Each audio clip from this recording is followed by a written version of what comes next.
இன்றைக்கி நம்ம வீட்டிலங்க முருங்கைக்கீரை கடையிலுங்க. அது எப்படின்னு பார்க்கலாம் பாருங்கள். பருப்புங்க, துவரம்பருப்பு. இதில் சிறு பருப்புலையும் பண்ணலாம். நாங்கள் வந்து துவரம்பருப்பில் தான் பண்ணுறேன். 100 பருப்பு இது. முருங்கைக்கீரை கொஞ்சம் உருவி வச்சுருக்குறேங்க. இளங்கீரையாக கிடச்சிதுன்னா நல்லாயிருக்கும். ஏன்னா கடையிலுக்கெலாம் இது இளங்கீரையாக இருந்தால் ரொம்ப நல்லாயிருக்கும். முத்தின கீரையாக இருந்தால் கசக்கிற மாதிரி இருக்கும் சமையல் பண்ணும்போது. ஆனால் இதுமாரி கொழுந்து கீரையாக கிடந்தால் ரொம்ப நல்லாயிருக்கும். அப்புறம் பாருங்க, 2 தக்காளி, பூண்டு பல் ஒரு 10 பல், சின்ன வெங்காயம் ஒரு 10, 2 பச்சை மிளகா, சின்ன பெருங்காயம்.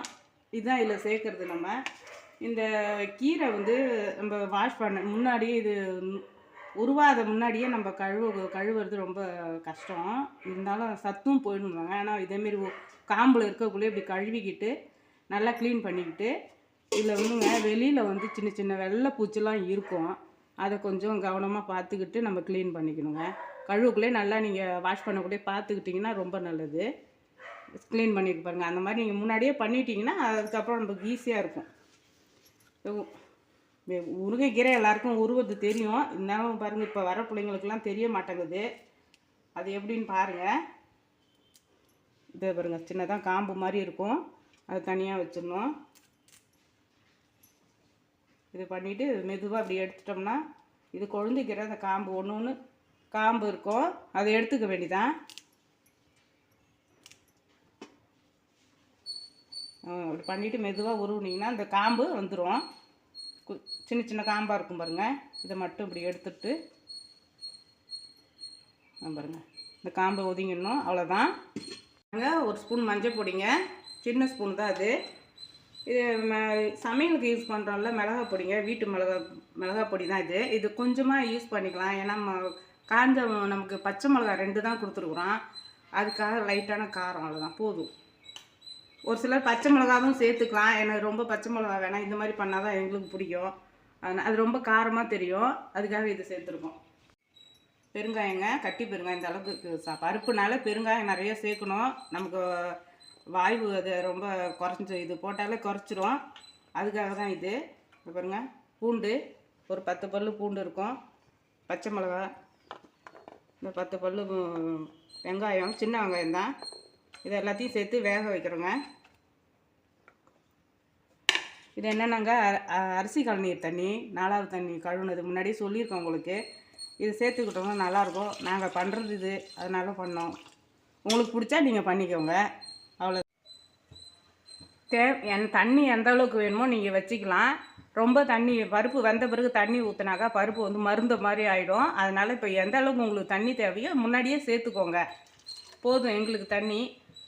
இது பருப்பு வேகட்டும். ரொம்ப மலர்ந்து வர வேணாம், 3/4 பதம் பருப்பு வெந்தாலே போதும். அதில் ஆஃப் பண்ணிட்டாலே 3 விசிலுக்கே போதுங்க. 4-5க்கெலாம் போக வேண்டாம். திரும்பி கீரையை வைக்கக்குள்ளே ஒரு வேக்காடு கொடுக்குள்ள. இப்போ இன்னொரு விசில் வேணாம், 3 மட்டும் போதும். அதுக்கு மேலே போக விட்டுறக்கூடாது. 3/4 பதம் போதும், ஆஃப் பண்ணிவிடுங்க. பருப்பு வச்சுட்டோங்க, 3 விசில் வரட்டும், ப்ரெஷர் வரட்டும். விசில் போட்டுட்டு ஒரு 3 விசில் வந்தால் போதும். ஆஃப் பண்ணிவிட்டு பார்ப்போம்.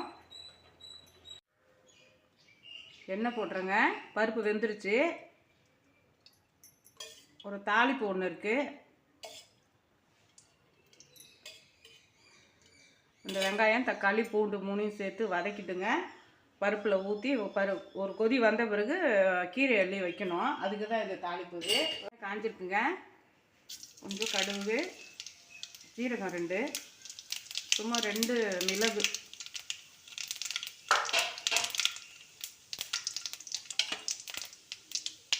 சின்ன வெங்காயம்,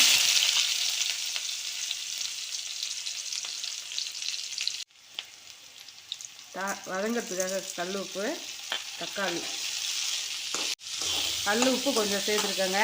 தக்காளி இது வதங்கிறதுக்காக கல் உப்பு போட்டிருக்கேன். கீரை வெந்த பிறகு உப்பு அப்பயும் கொஞ்சம் சேர்க்கணும். கொஞ்சம்னா அந்த கீரை இது வதங்கிறதுக்காக மட்டும் இப்போ சேர்த்துருக்கேன். வெங்காயம் தக்காளி வதங்கிறதுக்காக கல் உப்பு சேர்த்துருக்கேன். கடைசியாக கொஞ்சம் போடுவோம். எப்படி வதங்கியிருக்கு பார்க்கலாம். வதங்கியிருக்கு, நல்லா வதங்கிடுச்சு.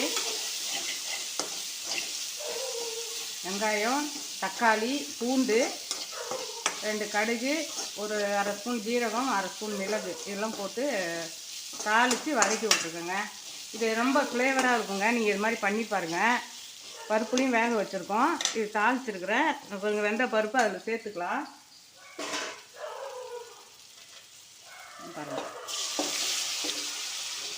பாருங்கள் எந்த அளவுக்கு வெந்திருக்கு பாருங்களா. முக்கால் பதம் தான் இருக்குது. நல்லா கடையக்குள்ளே கரெக்டாக இருக்கும் இது.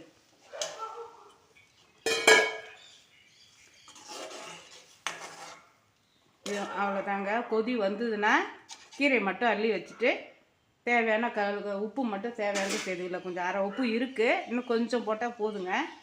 கொதித்து வரட்டுங்க. ஒரு கொதி வந்ததும் கீரை வைக்கிறேன், காமிக்கலாம். ஒரு ஸ்பூன் பெருஞ்சீரகங்க வறுத்துக்கிட்டு நுணுக்கி போடணும் கீரையில். அது இதுதான் வாசனை. இதுதான் இது சேர்த்தோம்னா நல்லாயிருக்கும். முருங்கைக்கீரை கடையிலுக்கு இது மாதிரி பண்ணணும். இது பண்ணி பாருங்கள். நீங்கள் எப்படி இருக்குன்னு செஞ்சு பார்த்துட்டு எனக்கு சொல்லுங்கள்.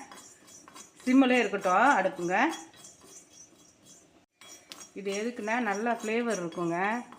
இந்த வறுத்துட்டு இதை பொடி பண்ணி இந்த ஒரு சின்ன அடி உரல் இருக்குது பார்த்தீங்களா, அதில் போட்டு பொடிச்சும் போடலாம். இல்லை அம்மி இருந்தாலும் தட்டி விட்டு போடலாம். இல்லை மிக்சியில் போட்டுக்கிட்டு குறைன்னு நீங்கள் இது பண்ணாலும் உடச்சி போட்டாலும் போதுங்க. அம்மியில் கூட நான் அதை தட்டிட்டு வரேன், உங்களுக்கு காமிக்கிறேன் பாருங்கள். பாருங்கள் ரோஸ்ட் ஆகிடுச்சு. அவ்வளோதான். இது அவ்வளோதாங்க. ஆஃப் பண்ணிட்டேன். இதை ஆற விட்டு நம்ம பொடி பண்ணி லாஸ்ட்டாக கீரையை வச்ச பிறகு காமிக்கிறேன் உங்களுக்கு. இது நல்லா வாசமாக நல்லாயிருக்கும். எப்பயுமே முருங்கைக்கீரை கண்டால் இந்த மாதிரி பண்ணிவிட்டு எப்படின்னு செஞ்சு பாருங்கள். டேஸ்ட் அப்படி இருக்கும் பாருங்கள். பருப்பு தாளித்தோம் பார்த்தீங்களா, வந்துட்டுருக்கு. கீரை அள்ளி வச்சிடலாம், போதுங்க.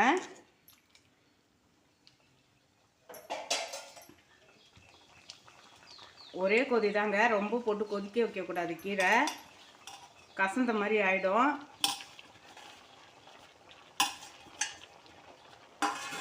வச்சு அப்படியே ஒரு கொதி வரணும், அவ்வளோதான். பிறண்டுதுன்னா பருப்பு வந்து பிறண்டு வரக்குள்ளே போதுங்க, வெந்ததே போதும். அப்போ தான் அந்த பச்சை கலரில் இருக்கும். கலர் மாறாது. ரொம்ப மாறுச்சுன்னா உங்களுக்கு கசப்பு எடுத்த மாதிரி ஆகிடும். கசந்துடக்கூடாது கீரை, பச்சைன்னு எடுக்கணும். அப்போ தான் நல்லாயிருக்கும், பார்க்கக்குள்ளே நல்லாயிருக்கும். முருங்கைக்கீரை ரொம்ப வேகக்கூடாது, தெரியும்.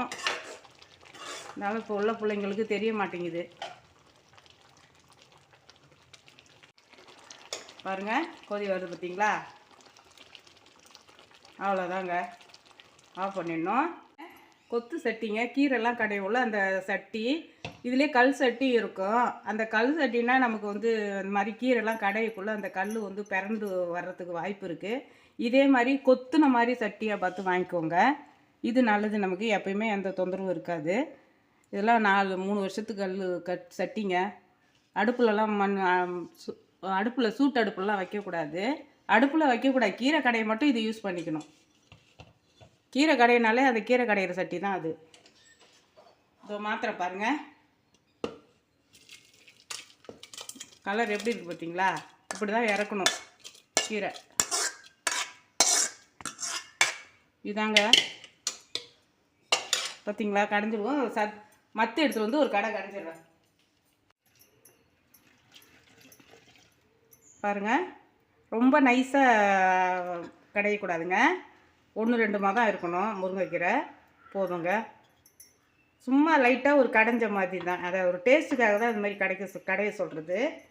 அதனால அதுக்காக தான் சட்டியில் அரைக்க சொல்கிறது. நம்ம வந்து மிக்ஸி ஜாரெல்லாம் வச்சோன்னா கொஞ்சம் டேஸ்ட் இந்த அளவுக்கு தெரியாது, அதுதான், வேறு ஒன்றும் இல்லை. இது வந்து பெருஞ்சீரகம் வறுத்து வச்சுருந்தேன் பார்த்தீங்களா, அந்த பொடி அம்மியில் வந்து பொடி பண்ணி எடுத்துகிட்டு வந்திருக்கேன். இது ரொம்ப இருக்கும், வாசனை ரொம்ப நல்லாயிருக்குங்க. பெருஞ்சீரகம் மட்டும்தான், வேறு ஒன்றும் அது கூட வைக்கக்கூடாது, அவ்வளோதான். இது ஒரு 2 தாளிக்கிறேன் பாருங்கள். ஒரே காஞ்ச மிளகா போட்டு 1 ஸ்பூன் நெய் போட்டு தாளித்து காமிக்கிறேன், அவ்வளோதான். தாளிச்சுலாம் போட்டாச்சு. இது வந்து ஒரு நெய் போட்டு ஒரு தாளிப்புக்கு தான். நல்லாயிருக்கும் முருங்கைக்கீரைக்காக. போதுங்க, ரொம்ப போட்டால் திகட்டும். நெய் ஹீட் ஆகிடுச்சிங்க. வடகுங்க, இது கொஞ்சோண்டு வடகம் போடும். முருங்கைக்கீரைக்கு வடகுங்க அவ்வளோ நல்லாயிருக்கும். வடகம் போட்டு உங்கள் வீட்டில் இருக்கும், இருந்து யூஸ் பண்ணி பாருங்கள். காஞ்ச மிளகா 2, அவ்வளோதான். பொரிஞ்ச உடனே எடுத்து கீரையில் கொட்டிட வேண்டாங்க. ரொம்ப கருகிடக்கூடாது. வடகம் கருகுனாலே கசந்த மாதிரி ஆகிடும். சிம்மில் வச்சு பதமாக இப்போ பாருங்க கரெக்டான தீயில் வச்சு அதை பொரிஞ்சுதுன்னா போதும். ரொம்ப கரிஞ்சிட்டா கசப்பு வந்துடும். அவ்வளோதான், போதுங்க. பாருங்கள், தாளிப்பு சேர்த்துருங்க.